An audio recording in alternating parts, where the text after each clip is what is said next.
สวัสดีค่ะพ่อแม่พี่น้องสวัสดีFCทุกท่านเนาะค่ะกลับมาพบมาพอกับเจตาพารวยคือเก่าค่ะในทางช่อง YouTube ลาวพัฒนาค่ะมือนี้เจตาจะวางแนวทางเห็นอยู่นี่ประวัติของแนวทางพ่อเก่งค่ะวันที่2ที่ผ่านมาค่ะพี่น้องเข้าทั้งบนทั้งล่าง6336ล่างเนาะ26บน2ตัวเนาะค่ะวิ่งรวดเข้าตัวเดียวเข้าไปตดค่ะ662เข้าหักเข้าแน่เนาะแนวทางพ่อเก่งพี่น้อง FC จับตามองค่ะจับตามองแล้วก็มีเลขลับวงในค่ะวันที่2ต้อนรับปีใหม่ได้สวยงามพี่น้องวิ่งลูดเพิ่นเข้าไป3ล่างเนาะเลขลับวงใน36ล่างแบบบ่ต้องกลับเพิ่นเข้าตรงๆเนาะค่ะรับวงในพี่น้อง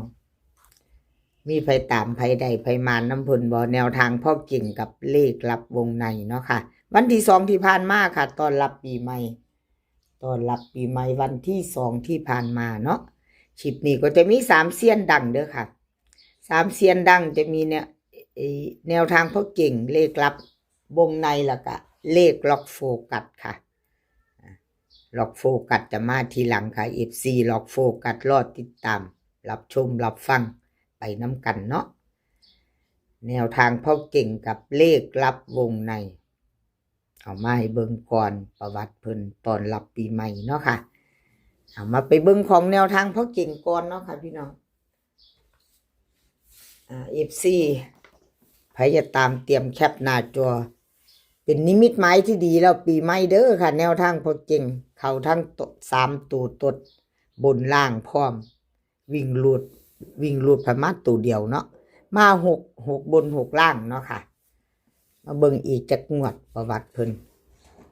ลุดไปส่งท้ายปีเก่าลุดไปใหม่มาไม่เป็นไรเนาะค่ะ2งวดเจตายเบิ่งมาไปตามต่อแนวทางพ่อเก่งวันที่5เป็นวันจันทร์ค่ะ20:30ไผจะไปตามต่อแนวทางพ่อเก่งพศใหม่แล้วพี่น้องมือใหม่พศใหม่วันใหม่ปีใหม่ไปใหม่เนาะพิจารณาเอาค่ะชอบก็จัดขัดก็ผ่านแนวทางของพ่อเก่งชอบก็จัดขัดก็ผ่านแคปหน้าจอใครจะเอาไปพิจารณาไว้ตามตัวเนาะแนวทางพ่อเก่งค่ะแนวทางพ่อเก่งวิ่งลูดคือบ่ตรงเด้อพี่น้องเจตาเบิ่งว่างให้มันตรงก่อนลาวพัฒนาแนวทางพ่อเก่งวิ่งลูดเพิ่นให้มา4กับ8ค่ะ4กับ8 2ตัว4หาง46458180เบิ้ลค่ะ44กับ88 3ตัว3หางค่ะ3ตัว3หาง4808468881วิ่งลูดของเพิ่นเด่นทอกันค่ะ4กับ8วงกลมให้ทอกัน2ตัวเน้น2หางค่ะ46กับ81 3ตัวค่ะ881แนวทางพ่อเก่งกับขอบุญขอบคุณแนวทางพ่อเก่งหลายๆเด้อค่ะที่ให้แนวทางมาว่างทางช่องเนาะกับขอบพระคุณเป็นอย่างสูงค่ะสำหรับแนวทางพ่อเก่ง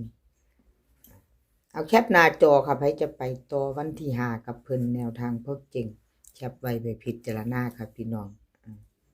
ส่งท้ายปีเก่าเพิ่นก็บ่มาบ่เข้าเนาะแต่เพิ่นตอนรับปีใหม่ทั้ง3ตูดตดทั้งบนทั้งล่างค่ะพี่น้องใครจะเอาไปซ่อมพิจารณาเบิ่งก็แคปหน้าจอไว้แคปหน้าจอไว้ไปต่อวันจันทร์เนาะค่ะไปต่อวันจันทร์เอาไปต่อเป็นของเลขลับวงในรับวงในเพิ่นก็มาอยู่ค่ะตอนรับปีใหม่อยู่วันที่36ล่าง626 3ตัวบน36ล่างเนาะค่ะเพิ่นก็เข้าไป2ตัว36ล่างตรงๆเต็มไม่ต้องกลับเนาะแต่ว่าลูดวิ่งลูดเพิ่นเข้าตัวเดียวค่ะ3ตัวเดียวเนาะไม่มา2ตัวมา1ตัวมาตัวเดียววิ่งลูด ทรงท้ายเพิ่นก็วิ่งรูดมาตัวเดียวค่ะมาห้ามาห้าเจตาให้เบิ่งประวัติให้เบิ่งประวัติ2 งวดค่ะ2 งวดวิ่งรูดเพิ่นยังบ่ทันหลุดค่ะเข้าอยู่2 งวดวิ่งรูดตอนรับปีใหม่วันที่2เพิ่นก็มาเข้า36เนาะเอา FC พิจารณาค่ะชอบก็จัดขัดก็ผ่านใครจะไปกับเพิ่นเลขลับวงในเนาะค่ะเลขทุกตัวเอามาวางเพื่อเป็นแนวทางโปรดใช้วิจารณญาณในการรับชมเป็นอย่างสูงค่ะ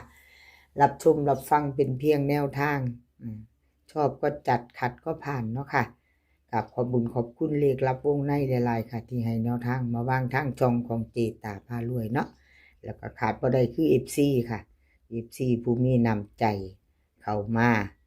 เป็นกำลังแรงใจให้เจตาทางช่องน้อยๆเนาะมาคอมเมนต์มากดหัวใจให้กดไลค์กดแชร์ให้กราบขอบพระคุณเป็นอย่างสูงค่ะเอามาต่อเลขลับวงในค่ะลาวพัฒนาวิ่งรูด3 กับ 8ค่ะเพิ่นให้มา3 กับ 8 2 ตัว4 หางค่ะ3 5 3 4 8 4 8 5เบิ้ลค่ะ33กับ88 3 ตัวค่ะ3 หาง3 8 5 8 8 4 5 8 5วิ่งรูดนี่เพิ่นเด่น8ค่ะเด่น8วงกลมให้ตัวเดียวร่อง2 ตัวเน้น2 หาง3 5กับ8 4ค่ะ3 ตัวเน้นหางเดียวค่ะ8 8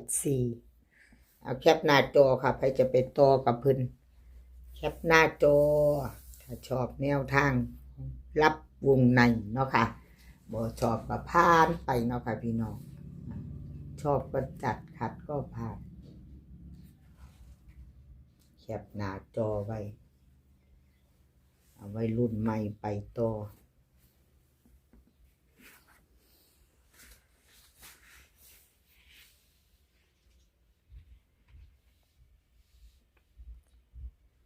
เลขล็อกโฟกัสค่ะเห็นประวัติอยู่นี่ล็อกโฟกัสหลุดปีใหม่เนาะพี่น้อง626 3 ตัวบน2 ล่าง2 ตัวล่าง36วิ่งรูดไม่มา2 ตัวไม่จับคู่ไม่เข้าเนาะค่ะเบิ้ลแล้วก็3 ตัวไม่เดินไม่เข้าบ่มาเจตาเป็นกำลังแรงใจให้คือเก่าค่ะเลขล็อกโฟกัสไปต่อไปใหม่เนาะเก่าหลุดไปใหม่มาเก่าหลุดไปใหม่มาส่งท้ายปีเก่าเพิ่นส่งท้ายปีเก่าเดี๋ยวนี้เลขล็อกโฟกัสพี่น้องเพิ่นส่งท้ายปีเก่า31 41เนาะค่ะ